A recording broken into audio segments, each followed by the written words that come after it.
m'appelle Vladislav Galar et je joue dans le film le rôle de Barnal, l'inquisiteur. Tu veux que je développe? Ouais. Bien, je joue le rôle d'un homme de Dieu, profondément marqué par une blessure d'enfance, qui est la plaie qu'il porte tout au long du film. À un moment donné dans l'histoire, cette plaie est rouverte. Et l'histoire de ce personnage, c'est comment est-ce qu'il doit composer avec cette douleur, cette culpabilité, ses convictions profondes, et comment est-ce que les choses entrent en contradiction.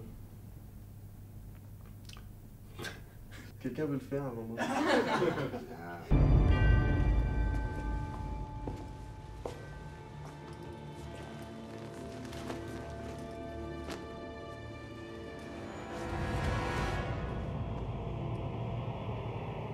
Chaque matin, je revenais sur le lieu de tournage et on devait me remettre à jour et à clair la peau de mon crâne, tailler ma barbe, souligner la dureté du regard, etc. Ce qui fait que moi-même dans la glace, chaque jour, je constate un personnage qui prend forme. Ça, c'est une chance pour un acteur d'avoir une forte transformation physique pour jouer un rôle. C'est vraiment un privilège parce que ça fait déjà une forte part du travail qui est déjà réalisé avant même qu'on dise action. Bon, ça pose quelques petits problèmes pour la vie privée, c'est certain.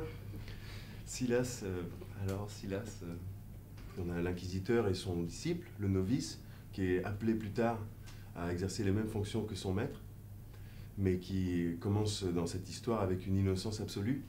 Et il est donc confronté à la brutalité de son maître, à la brutalité de la nécessité de l'Inquisition.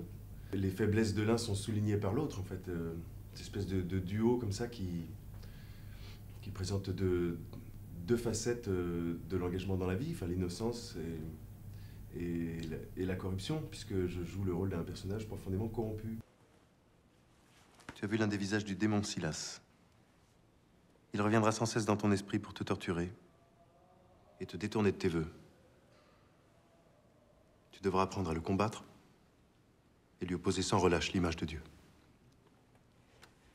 Mais alors, sa sainteté, notre pape... Parfois, l'Église a plus besoin d'un homme de guerre que d'un homme de foi. Au début, c'était écrit une relation beaucoup plus dure, je crois. Ouais. Et on s'est découvert une amitié, et du coup, c'est vrai qu'on a vachement adouci quand même au final. Ça apporte quelque chose en plus, je pense. Ça a même donné naissance à une dernière scène. Compte tenu de la manière dont on avait travaillé, ça s'est imposé de faire à Nicolas Cuche une proposition pour la manière dont les deux personnages terminent, pour pas trop révéler la fin.